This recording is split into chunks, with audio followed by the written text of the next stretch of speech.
Muita gente quer morar no exterior, mas esse nunca foi o meu sonho. Nesse vídeo eu vou tentar explicar pra vocês como isso aconteceu comigo e como se tornou uma coisa tão importante que faz com que eu não queira mais voltar pro Brasil nunca mais.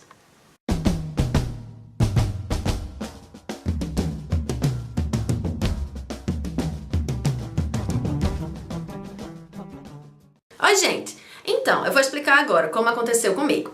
Em 2011, eu tinha um emprego normal, uma vida normal, eu era até casada naquela época. Eu trabalhava numa empresa grande como compradora de equipamentos importados e a maioria dos fornecedores dessa empresa eram coreanos. Um belo dia, o meu chefe resolveu me mandar para a Coreia do Sul para lidar diretamente com esses fornecedores, negociar com eles de lá. E era uma viagem só de 2 meses, mas foram 2 meses que eu vou falar encantadores, assustadores, desafiadores, enfim. 2 meses na Coreia do Sul sem falar uma palavra em coreano. Meu inglês era arranhado, eu já falava inglês, mas não era assim um inglês fluente. Mas era o suficiente para lidar com os coreanos, que o inglês deles também não é fluente. A comida coreana era um desafio, porque onde você vê vermelho na comida coreana não é tomate, é pimenta. E eles têm muita coisa de comida crua, muitos vegetais, muito arroz. Naquela época eu não comia nem arroz nem vegetal. Tive que me virar. Mas essas coisas a gente aprende, se vira e termina amando. No final desses 2 meses, voltei pro Brasil. 2 dias depois que eu cheguei no Brasil, pedi meu divórcio. Não tem nada a ver com essa viagem. O casamento já tava bem ruim, bem falido mesmo. E o meu chefe, que não era bobo nem nada, o que ele fez? Ele viu que eu estava divorciada e me mandou pra Coreia de novo. Dessa vez, para passar 4 meses.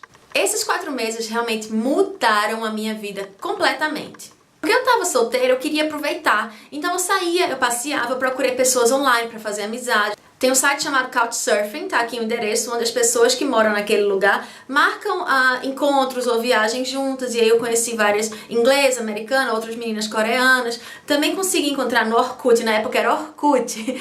No Orkut, um brasileiro que tava morando lá naquela cidade, que era Busan, uma cidade pequena, não era capital, Seul. E fiquei amiga desse brasileiro que já conhecia outros brasileiros, então eu criei um grupo de amizade, eu realmente aproveitei aquilo, eu tinha pessoas para sair, para conversar, eu tinha uma vida normal morando na Coreia do Sul. Além desse grupo de brasileiros, a maioria dos meus amigos eram americanos e canadenses, então eu falava inglês o tempo todo. Eu tinha que entender eles falando no inglês dele, com aquelas gírias, falando rápido, enfim, era um esforço danado.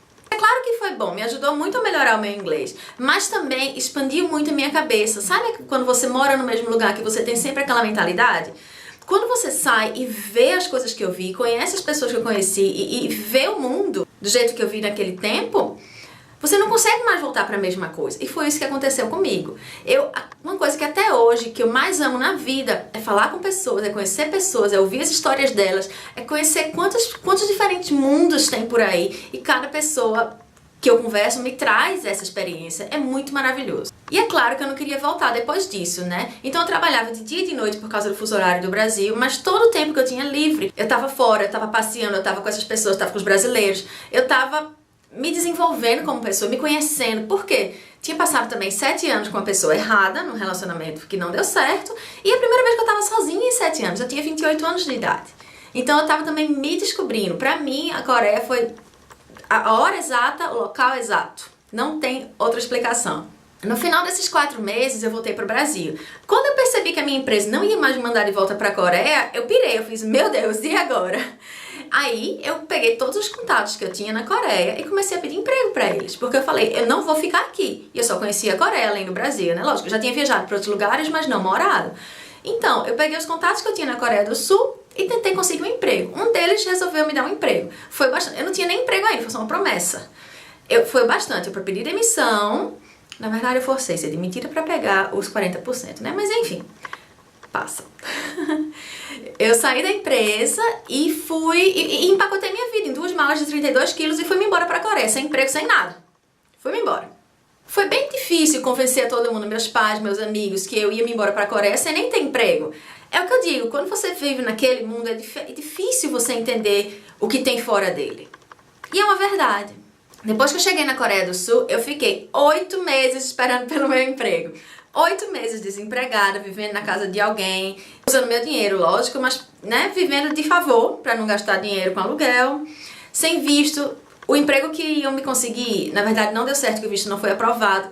Vistos para quem mora no exterior é uma dor de cabeça que eu vou lhe contar. Enfim, depois eu consegui outro emprego que o visto foi aprovado para esse emprego e aí eu comecei a trabalhar na Coreia.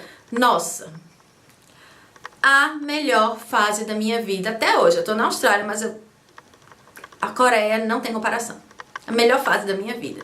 No primeira parte desse meu tempo na Coreia, eu tinha um namorado lá, que era um namorado americano, então eu ficava mais restrita a ele, mas ao mesmo tempo, como eu saía muito com as amizades dele, eu saía muito com os americanos, os canadenses, o pessoal que fala inglês, e isso, pra mim era tão maravilhoso, não era nem por ele, era pelas pessoas que vinham por causa dele, lógico. Me afastei um pouco dos meus amigos brasileiros e realmente foquei nessas amizades internacionais, pra mim era maravilhoso. Depois esse namoro acabou, e eu fiquei sozinha na Coreia, livre e desimpedida. E aí fui fazer o que eu mais gosto, conhecer pessoas, conversar, descobrir o mundo dessas pessoas. Então foi a melhor fase da minha vida. Eu já tinha 30 anos nessa época, ao todo passei 3 na Coreia. Mas, apesar de ter sido a melhor fase da minha vida, teve que acabar. Por quê? Eu vi que para trabalhar na Coreia eu não teria muito futuro por causa da cultura coreana. Por melhor profissional que eu fosse, eu sempre ia ser uma mulher mais jovem, ou seja, não ia ter nunca o prestígio de um homem mais velho na mesma empresa, mesmo se tivesse o mesmo cargo, digamos assim. Infelizmente é como a Coreia funciona. Então, eu tentei negociar meu contrato com o meu chefe para ter melhores condições e ele disse que não, então eu resolvi sair. Eu fiz, não, é a hora de ir embora. E infelizmente, esse episódio Coreia do Sul teve um fim. Aí você imagina, 3 anos vivendo na Coreia, indo e vindo no começo, mas depois no final vivendo lá mesmo. Abrindo minha cabeça, conhecendo tanta gente, conhecendo tanta coisa nova, experimentando tanta coisa nova, viajando sozinha, me virando. Como é que eu vou voltar para o Brasil? Eu era recém-divorciada, eu não tinha nem casa. Eu tinha que voltar para casa dos meus pais. Assim, não recém-divorciada, mas a última vez que eu tinha saído do Brasil, eu estava recém-divorciada. Então, eu realmente não tinha para onde voltar, eu não conseguia me ver voltando para aquela mesma coisa. E isso acontece com todo mundo que mora no exterior. Por isso que é tão difícil quando você mora no exterior voltar para casa. Porque você abre sua mente de uma maneira que é difícil voltar para o mesmo. É muito, muito, muito difícil. Demora um tempo até se adaptar. Eu até hoje estou com medo disso. Até hoje eu não tenho visto permanente. Até hoje eu tenho medo de voltar para o Brasil. Se você está curioso para saber o resto dessa história, se inscreve aqui no canal, que vai ter um próximo vídeo com a segunda parte dessa história, para onde eu fui depois da Coreia, o que foi que eu fiz que eu não voltei pro Brasil. Se inscreve, não esquece de dar um like aqui nesse vídeo e me manda aí perguntas, se você tiver qualquer coisa, manda nos comentários ou manda um e-mail, contato@saidobrasil.com. Fácil, fácil, fácil. Obrigada, gente, vejo vocês no próximo. Tchau!